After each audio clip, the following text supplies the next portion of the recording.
श्री शिवाय नमस्तुभ्यम दोस्तों, आप सभी लोग जानते हैं कि सावन का आखिरी सोमवार 28 अगस्त 2023 के दिन है और ये वो दिन है जिस दिन सावन का आखिरी प्रदोष व्रत भी है। तो दोस्तों ये महासंयोग वाला दिन है और इस दिन आपके घर में धन का भंडार भर जाएगा। कैसे भरेगा उसके लिए आपको कुछ विशेष उपाय करने पड़ेंगे। उपायों को अच्छे से सुनना पड़ेगा फिर करना पड़ेगा। तो सावन के महीने के आखिरी सोमवार और आखिरी प्रदोष व्रत के दिन किए जाने वाले कुछ विशेष उपाय आज की इस वीडियो में हम आपको बताएंगे, जिससे कि आपके घर के सभी भंडार बहुत अच्छे से भर जाएंगे भगवान भोलेनाथ और माता पार्वती जी की कृपा से। तो आप इन कुछ विशेष उपायों को सुनिए और फिर ज़रूर कीजिएगा। आप लोगों ने सुना होगा, पंडित जी ने अपनी सावन की कथाओं में भी पीले कनेर का पुष्प बहुत ही विशेष रूप से बताया है कि सावन के सोमवार के दिन अगर आप लोग भगवान शिव जी पर इस सावन के महीने में पीला कनेर का पुष्प चढ़ाते हैं तो निश्चित ही भगवान शिव आपसे बहुत प्रसन्न होते हैं। तो इसको चढ़ाने का एक नियम होता है, वो कैसे चढ़ाना होता है। सबसे पहली चीज़, आपके पास पीला कनेर का पुष्प होना चाहिए। ये कनेर का पुष्प लंबा सा होता है, खिला खिला सा होता है, पीले कलर का होता है, बहुत आसानी से आप लोगों को मिल जाता है। तो मात्र आपको सुबह सुबह 2 लोटा जल लेकर साथ में एक कनेर का पुष्प या एक से ज़्यादा लेकर आपको निकलना है भगवान शिव जी के मंदिर के लिए। भगवान शिव जी के मंदिर 2 लोटा जल लेकर पहुँचो तो चौखट से ही अपने दोनों हाथों में एक एक पात्र रख लेना और भगवान शिव जी के मंदिर के अंदर प्रवेश कर जाना। प्रवेश करने के बाद आपको भगवान शिव जी के ऊपर पहले 2 लोटा जल चढ़ाना, एक दूसरे के आमने सामने करके भगवान शिव जी की शिवलिंग के ऊपर। फिर उसके बाद में आपको एक कनेर का पुष्प पूरे मन और पूरे भाव से आपको भगवान शिव जी पर समर्पित कर देना है। देखिए, यह कनेर का पुष्प चढ़ाने के 2 स्थान है। वैसे 2 स्थानों पर आप चढ़ा सकते हैं। पहला स्थान है भगवान शिव जी की शिवलिंग के ऊपर, दूसरा स्थान है माता अशोक सुंदरी जी का स्थान, जो कि जलाधारी के बिल्कुल बीचों बीच होता है। ठीक है, तो कोई दोनों स्थानों में से एक स्थानों पर आप चढ़ा सकते हैं। या तो अगर एक से ज़्यादा फूल आप लेकर आएँ तो एक भगवान शिव जी पर चढ़ा दीजिए और एक माता अशोक सुंदरी जी वाले स्थान पर चढ़ा दीजिए। ठीक है, और भी ज़्यादा लेकर आएँ तो भगवान शिव जी की शिवलिंग का श्रृंगार कर दीजिए। और अगर यही उपाय शाम के समय करना चाहते हैं तो मात्र एक कनेर का पुष्प ले जाकर शाम के समय भगवान शिव जी पर आप समर्पित कर सकते हैं। ठीक है, इस उपाय को करते समय आपको भगवान शिव जी से कुछ बोलने की जरूरत नहीं है, मात्र प्रार्थना करना है, आशीर्वाद लेना है, सीधा अपने घर आ जाना है। भगवान शिव जी बिना मांगे इस उपाय को करने के बाद आपको प्रदान करते हैं। ठीक है, चलिए अब बात करते हैं अगले उपाय के बारे में, जो कि आप लोगों को इस दिन ज़रूर करना है। दोस्तों, इस दिन आप लोगों को 108 बिंदी वाला उपाय ज़रूर करना चाहिए, क्योंकि इस उपाय को करने से आप भगवान से जो मांगोगे वो आपको ज़रूर मिलेगा। इस उपाय में करना क्या है वो आप ध्यान से सुनिए। इस उपाय में आपको लेना है एक बेलपत्री। ठीक है, एक बेलपत्री जिसके डंडी में डूठ लगा हुआ हो, जिस बेलपत्री की डंडी में, है ना, और साथ में थोड़ा सा पीला चंदन लेकर आपको पहुँच जाना है प्रातःकाल सुबह सुबह शिव जी के मंदिर में, है ना। शिव जी के मंदिर पहुँचने के बाद सबसे पहला काम आपका यह रहेगा कि आप भगवान शिव जी की शिवलिंग का दर्शन कर लें, पूजन कर लें, जल चढ़ा दें। सब कुछ हो गया, उसके बाद में फिर आप भगवान शिव जी की शिवलिंग के पास में आकर बैठ जाइए। बैठने के बाद अपनी वह एक बेलपत्र निकालिए जो आप इस उपाय को करने के लिए लेकर आए हैं।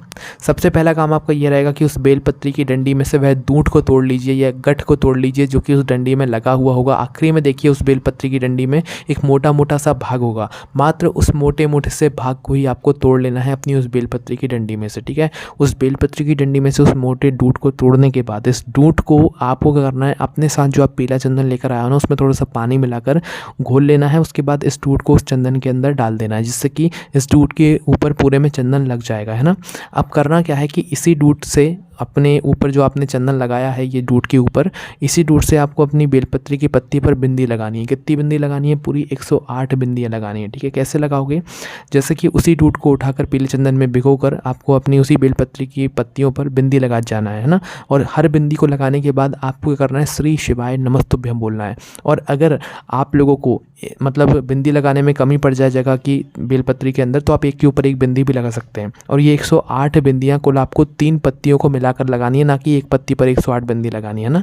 जो बेलपत्री में 3 पत्तियाँ होंगी ना, तीनों पत्तियों को मिलाकर 108 बिंदियाँ आपकी उस बेलपत्री पर लग जानी चाहिए, है ना। जैसे ही आपकी 108 बिंदियाँ लग जाएँ उस बेलपत्री के ऊपर श्री शिवाय नमस्तुभ्यम बोलकर इस डूठ के सहारे से, तो इस डूठ को अलग रख दो। अलग रखने के बाद इस बेलपत्री को भगवान शिव जी की शिवलिंग के ऊपर अपनी मनोकामना को करते हुए चढ़ा दो। डंडी का मुख जो होगा वो आपको अपनी तरफ करके समर्पित करना है और बस समर्पित करके आपको मनोकामना अपनी भगवान शिव जी से बोल देना है। निश्चित ही आपकी मनोकामना बहुत जल्द पूर्ण हो जाएगी। ठीक है, उसके बाद में दोस्तों बात करते हैं अगले उपाय के बारे में। आप सभी लोग जानते हैं कि ये सावन का आखिरी प्रदोष भी है। क्या है? आखिरी प्रदोष है, साथ ही में आखिरी सोमवार भी है। तो दोस्तों इस दिन आप लोगों को जो है 3 स्थानों पर विशेष रूप से जो है दीपक ज़रूर रखना चाहिए। ठीक है, पंडित जी ने खुद यहाँ पर बताया अपनी पिछली कथाओं में कि प्रदोष व्रत के दिन और सोमवार के दिन आपको इन 3 स्थानों पर दीपक अगर आप लोग लगाते हैं तो निश्चित ही भगवान शिव जी की कृपा आशीर्वाद आपके घर के ऊपर हमेशा बना हुआ रहता है। तो इसके लिए मात्र आपको करना यह है कि इस दिन आपको शाम के समय प्रदोष काल में 3 दीपक तैयार तैयार कर रहे हैं जो कि आटे के होंगे, जिसके अंदर आप लोग रखेंगे गोलबाती, है ना। गोलबाती रखने के बाद में आपको इन दीपकों के अंदर शुद्ध देसी गाय का घी का दीपक, मतलब जो घी होता है वो डाल देना है। डालने के बाद इन तीनों दीपकों को तैयार कर लेना है। तैयार करके आपको इन 3 दीपकों को 3 स्थानों पर समर्पित करके आना है या जलाकर आना है, ठीक है। वो 3 स्थान कौन कौन से हैं वो हम आपको बताते हैं। देखिए, पहला स्थान है भगवान शिव जी का मंदिर, है ना। पहले स्थान आप तीनों दीपकों को एक साथ अपने घर से ही रख कर निकल लेंगे, मतलब एक प्लेट या थाली में तैयार करके निकलेंगे। पहले जाएंगे आप भगवान शिव जी के मंदिर में, वहाँ पर अपनी प्लेट के अंदर ही उस दीपक को जलाकर भगवान शिव जी के सामने रख देंगे, प्रार्थना करके वहाँ से लौटेंगे। फिर जाएंगे किसी बड़े वाले बेलपत्री के वृक्ष नीचे, दूसरा दीपक वहाँ पर जलाएंगे।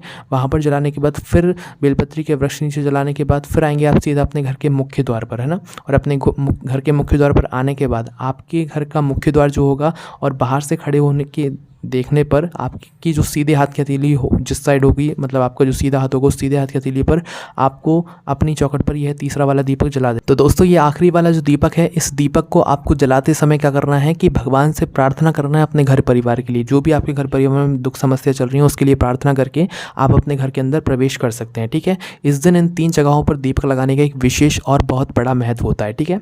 दोस्तों, अब हम बताते हैं अगला उपाय जो कि आपको इस सावन के आखिरी प्रदोष और सोमवार के दिन करना है अपने घर में धन संपदा को बढ़ाने के लिए, है ना। देखिए, एक उपाय तो यहाँ पर सुबह का है और एक उपाय शाम का है, पर है एक ही जगह का।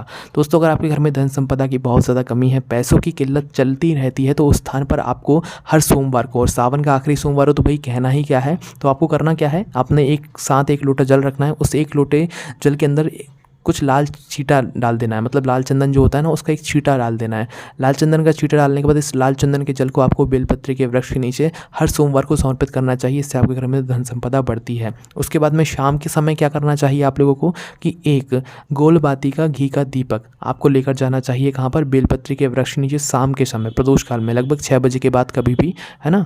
तो उसके बाद में इस दीपक को बेलपत्री के वृक्ष के नीचे जाकर लगाकर आना चाहिए और वहाँ से थोड़ी सी मिट्टी उठाकर लाना चाहिए उसी बेलपत्री के वृक्ष के नीचे के। भले ही एक कंकड़ उठा के लाओ, मिट्टी का थोड़ा सा भाग उठा के लाओ, पर थोड़ी सी मिट्टी उठाकर लाकर अपने घर में इसे रखना चाहिए। इससे आपके घर में धीरे धीरे करके धन संपदा बढ़ती है। कहीं ना कहीं से धन आता ही रहता है, आपके घर में कभी भी पैसों की कमी नहीं होती है, ठीक है। तो इस उपाय को भी आप ज़रूर करके देखिएगा। उसके बाद में दोस्तों जो अगला उपाय है ये आपके जीवन से दुख और तकलीफ़ों को दूर करने वाला है। मगर आपके जीवन में आपको ऐसा लगता है कि आपके जीवन में बहुत ज़्यादा कष्ट चल रहे हैं, बहुत ज़्यादा दुख चल रहे हैं, जिनसे आपको छुटकारा नहीं मिल पा रहा है, आप परेशान हो चुके हैं, तो उस स्थान पर आपको यह वाला उपाय इस दिन ज़रूर करना चाहिए। इस उपाय को करने के लिए आपके पास होनी चाहिए 5 बेलपत्री, साथ ही में 1 लोटा जल और एक पात्र में दूध या 1 गिलास या आधी गिलास जो होता है ना वो दूध आपको के पास में होना चाहिए।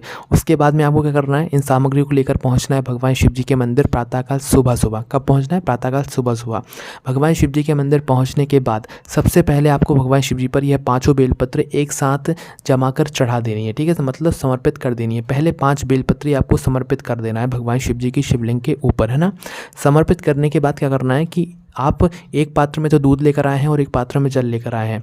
अपने उल्टे हाथ में दूध के पात्र को पकड़ लीजिए, अपने सीधे हाथ में जल के पात्र को पकड़ लीजिए। इन दोनों ही पात्रों को शिवलिंग के ऊपर कर लीजिए, एक दूसरे के आमने सामने।